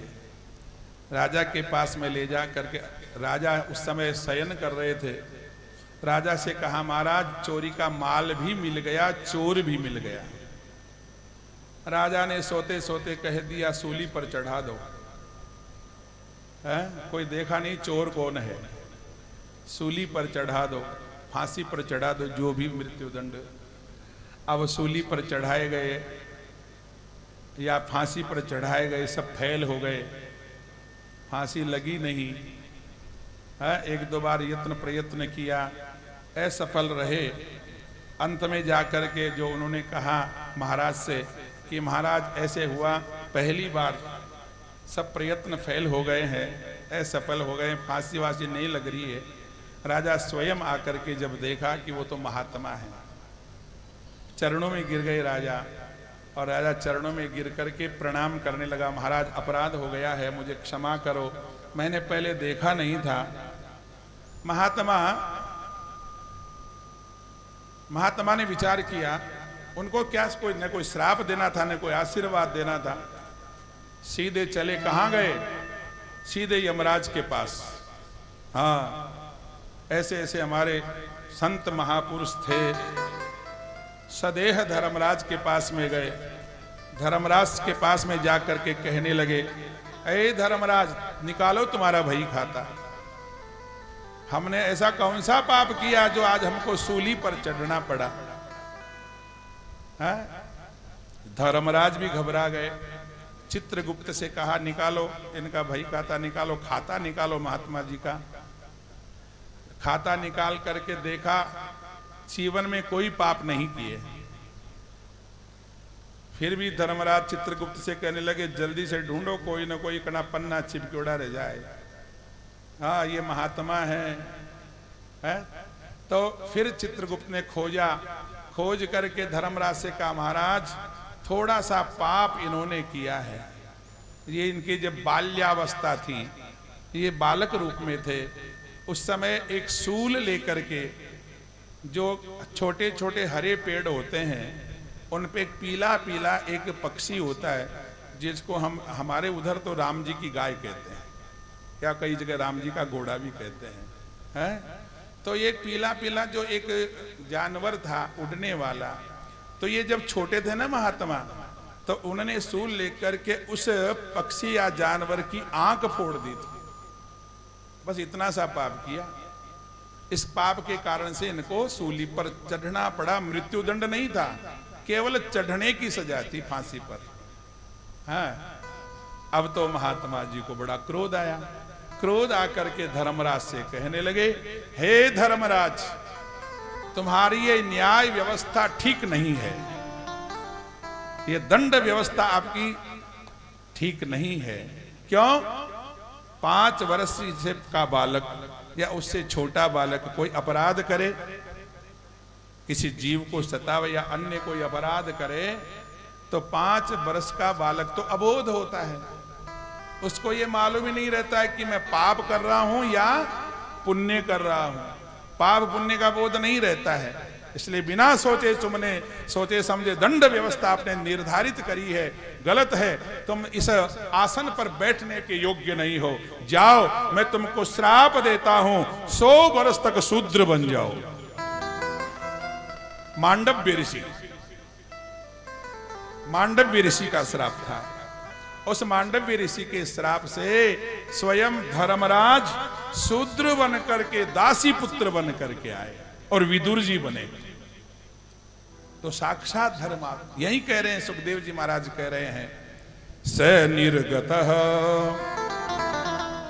कौरव पुण्य लब्धो गजावया तीर्थ पदः पदानि अनवाक्रमत पुण्य चिकीर्षयोर व्याम स्वदिष्टितो यानि सहस्र मूर्ति। साक्ष मानो धर्म ही विदा हो गया। विदुर जी क्या गए? धर्म ही विदा हो गए। अब जैसे रावण को छोड़ करके जब विभीषण जाने लगा राम जी की शरण में, तो क्या बचा फिर लंका में? जब विभीषण ही चला गया, लंका में क्या बचा? रावण जब ही विभीषण त्यागा, रावण जब ही विभीषण त्यागा, रावण जब ही विभीषण त्यागा, रावण जब ही विभीषण त्यागा, भयवो विभव पीन तब ही अभागा विभव तो तब ही विभागा रावण जब ही विभीषण त्यागा जब ही विभीषण त्यागा भयऊ विभव बिन तब ही अभागा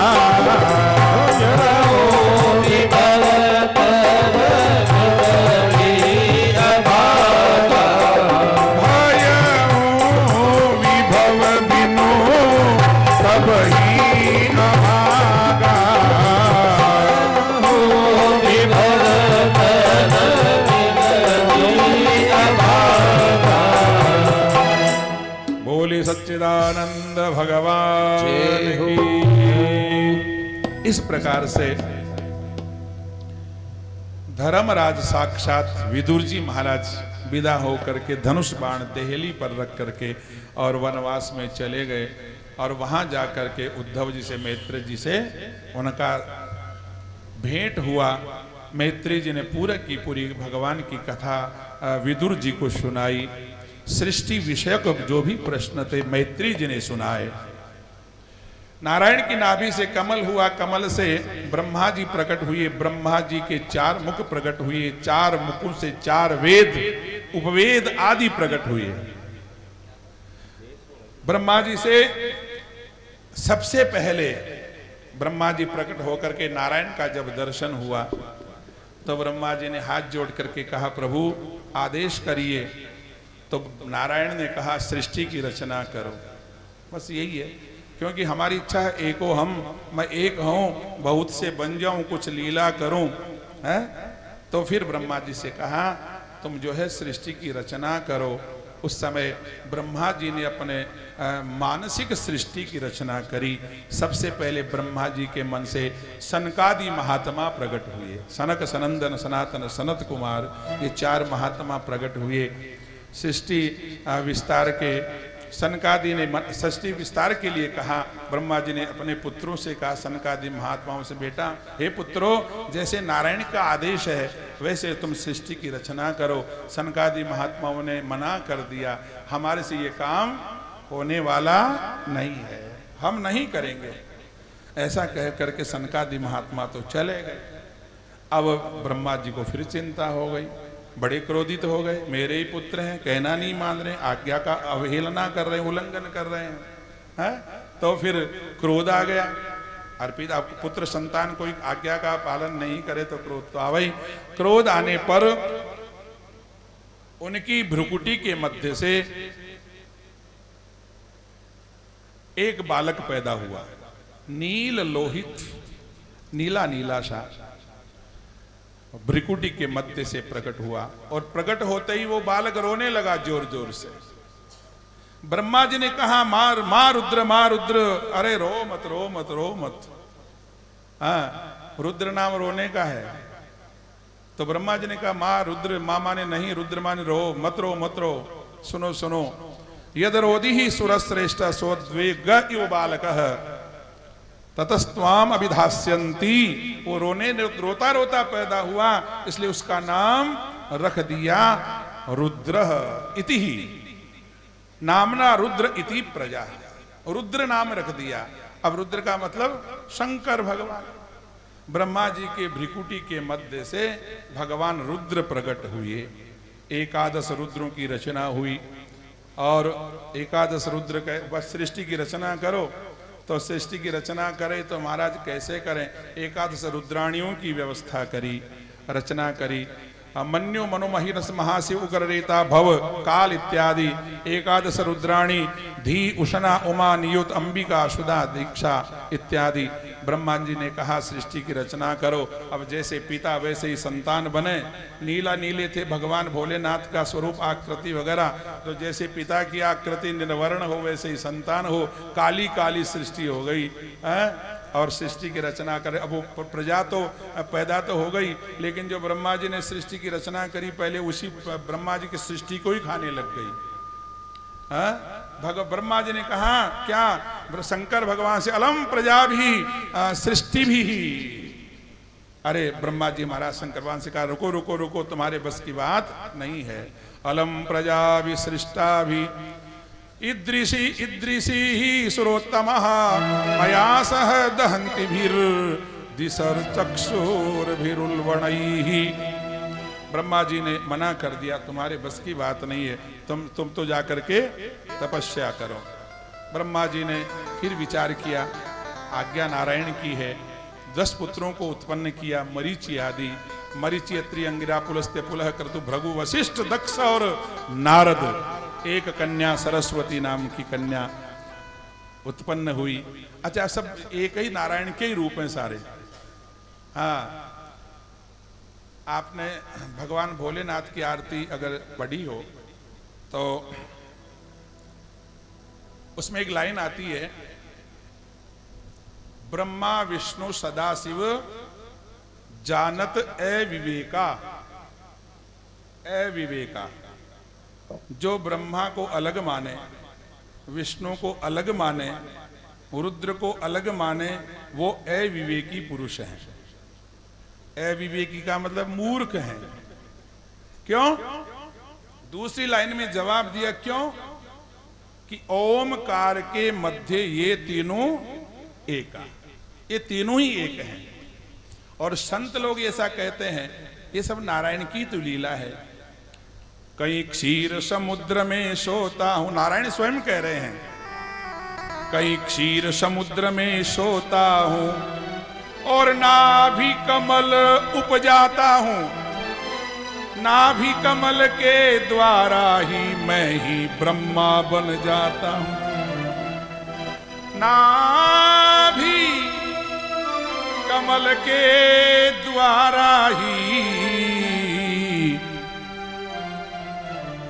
मैं ही ब्रह्मा बन जाता हूं। फिर ब्रह्मा बन करके सृष्टि रचता, कहीं विष्णु रूप बनाता हूं और संहारन के हेतु सदा, ये बात, संहारन के हेतु सदा शिव मैं ही बनकर आता हूं। सृष्टि की रचना करने का जब विचार होता तो ब्रह्मा बन जाता हूं, सृष्टि का पालन करने के लिए मैं ही विष्णु बन जाता हूं। जब मेरी लीला पूरी हो जाती है तो रुद्र बन करके संहार कर लेता हूं। और सुनो, कहीं मीन रूप धर धाता हूं, कहीं कहीं मछली भी बनना पड़ता हमको, कहीं मीन रूप धर धाता हूं, कहीं कमठ रूप निर्धारा, कमठ नाम कच्छप का, कमठ रूप निर्धारा है, कहीं कौल रूप, कौल नाम है वराह का, कहीं कौल रूप भूभार हरन हिरण्याक्ष असुर संघारा है। कहीं हमको वराह भी बनना पड़ता है, कौल रूप भी बनना पड़ता है, ऐसे हिरण्याक्ष जैसे दैत्यों का वध भी करना पड़ता है। कहीं नरहरि बन, अरे यहां तक तो ठीक है, वराह बन गए, सुअर बन गए, मीन बन गए, कमठ बन गए, यहां तक तो ठीक है, लेकिन कभी कभी हमको आधा कुछ करना पड़ता है। नरहरि बन,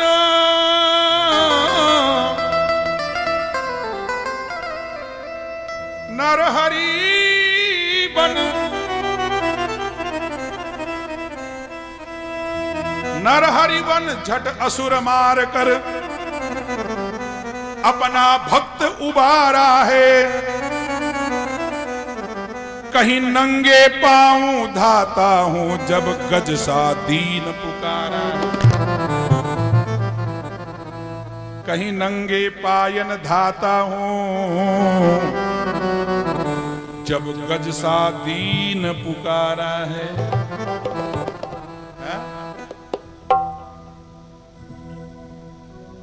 वाह वाह, जो जैसे मुझको भजता है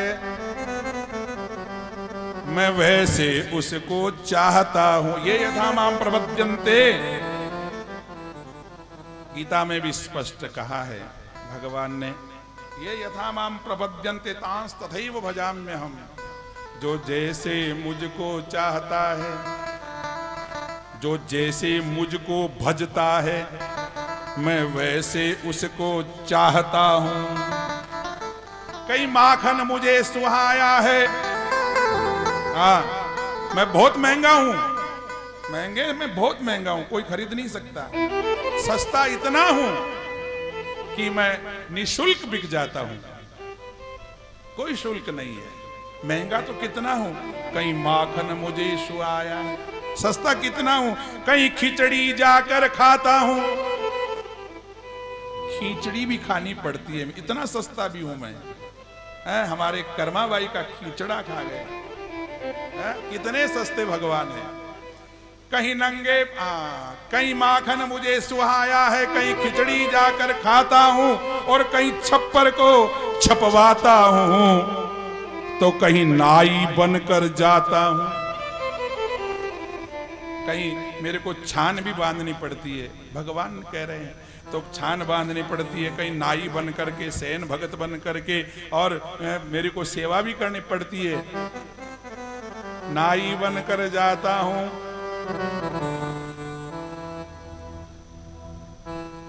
कहीं छप्पर मुझे छप्पर बनवाता हूं, कहीं नाई बनकर जाता हूं। इस प्रकार से भगवान ये कह रहे हैं जितने भी अवतार हैं वो मेरे ही अंशावतार हैं, मेरे ही अंश हैं सारे। इस प्रकार सृष्टि की रचना ब्रह्मा जी ने करी। 10 मरीचि आदि ऋषि पैदा किए। सरस्वती कन्या नाम की उत्पन्न हुई।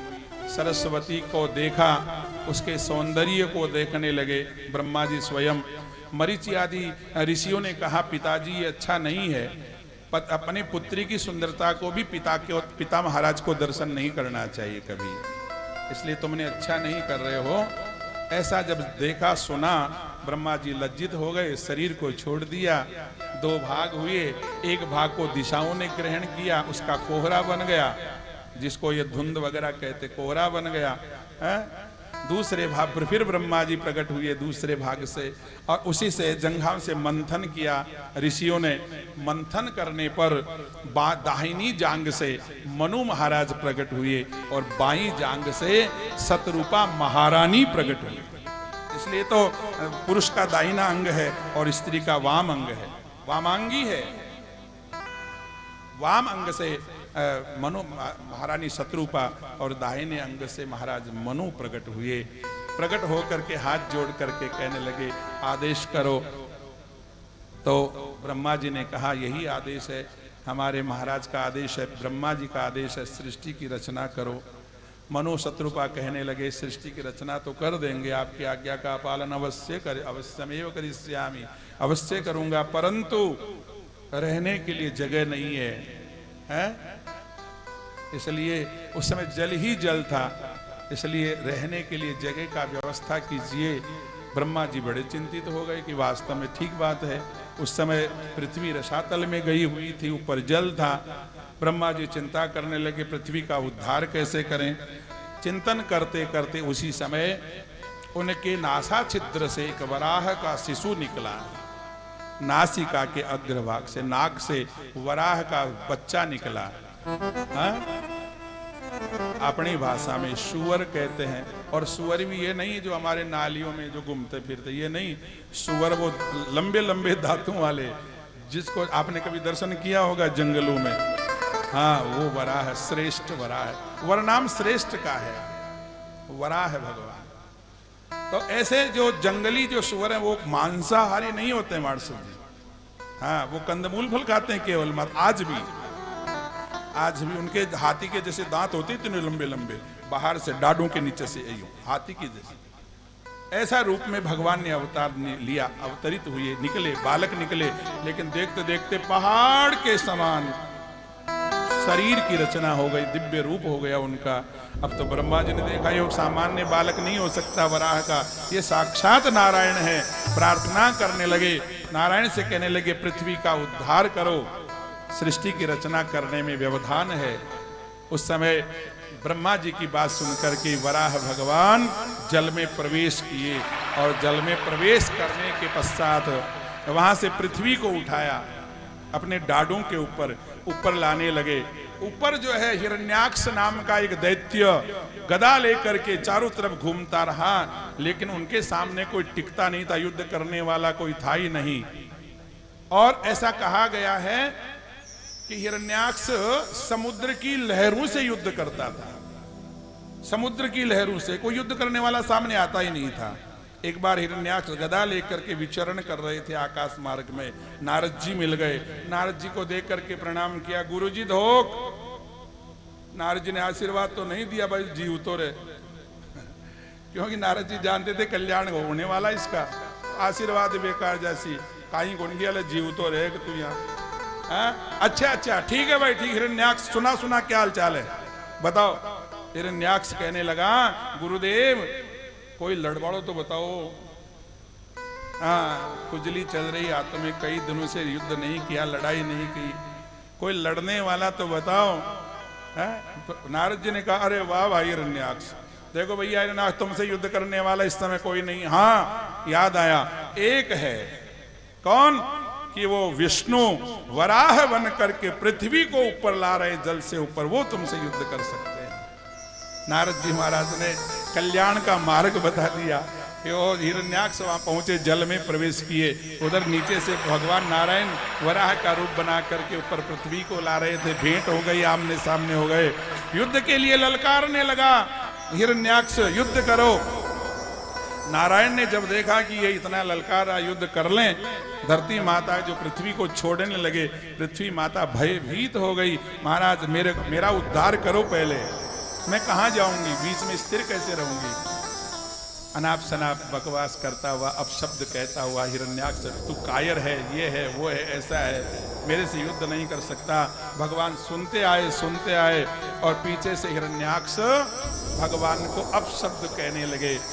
अंत में भगवान जल के ऊपर ला करके अपनी योग माया के द्वारा पृथ्वी को स्थिर किया, ऊपर ला करके, और गदा लेकर के हिरण्याक्ष से कहने लगे, अब आई हिरण्याक्ष, अब आजा, अब आपसे युद्ध करेंगे।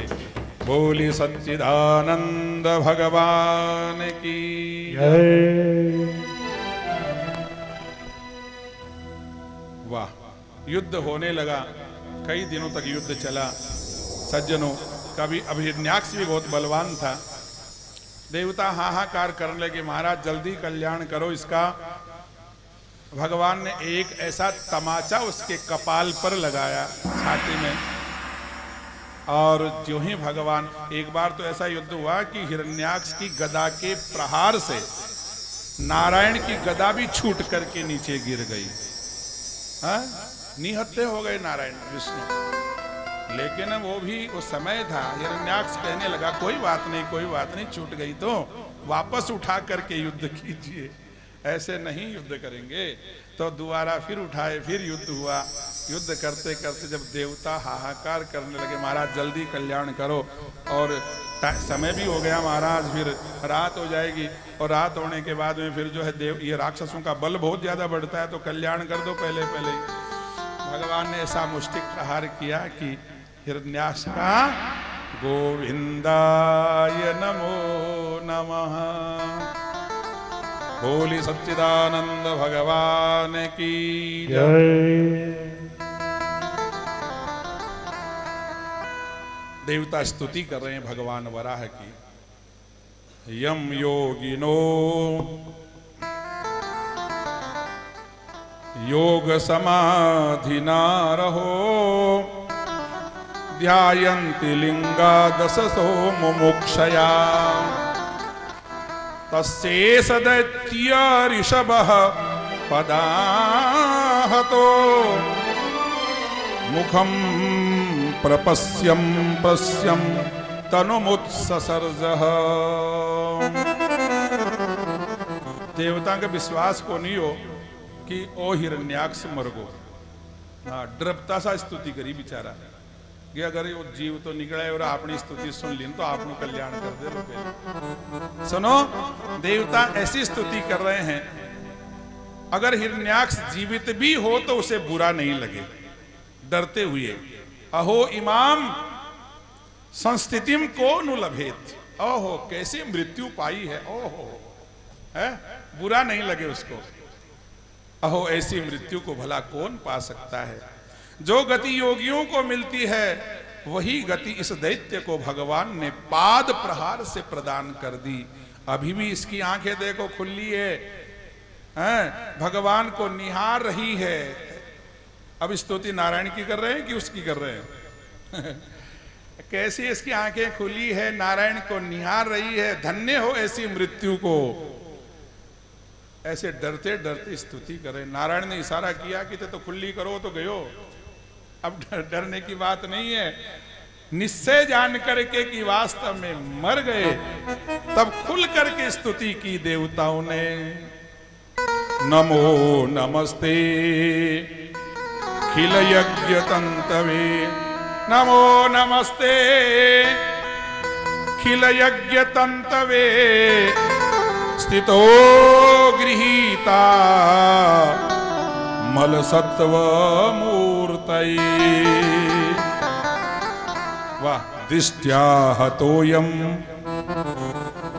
जगता मरुंतुद, त्वत्पाद भक्त्या वयमीश निवृता।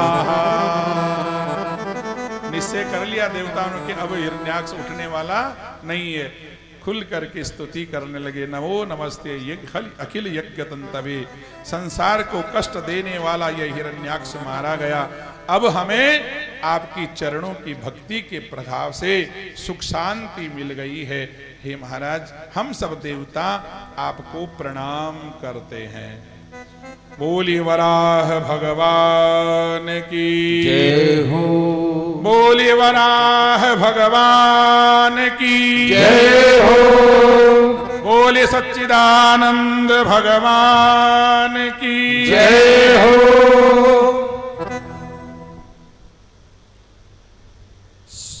महाराज परीक्षित ने कथा तो सुन ली, लेकिन मन में शंका हो गई। महाराज कथा कह रहे हो, सबसे पहले सृष्टि की रचना हुई मनु महाराज शत्रुपा, बताओ। और उन्होंने प्रश्न किया सृष्टि बनाए कहां? आपने पृथ्वी का उद्धार किया। यहां तक तो ठीक है, हिरण्याक्ष कहां से आ गया बीच में? हिरण्याक्ष कहां से आ गया? तो ये सारी कथाएं कल आपको कहेंगे। आज हिरण्याक्ष वध, वराह भगवान का अवतार,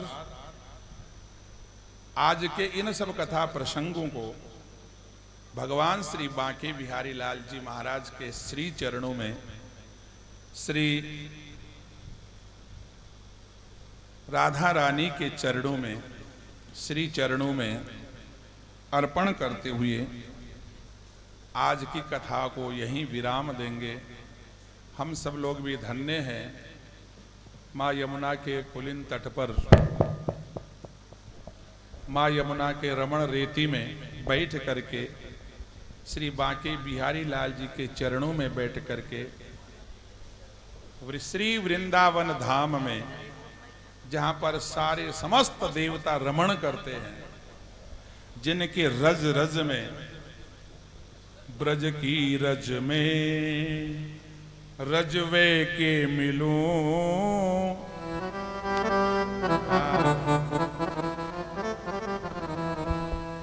ब्रज की रज में रजवे के मिलूं, सुन ग्वालन की गुहरावनी है, नंद नंद के देहरी पे घिस के, अब यह कर्म की रेख मिटावनी है।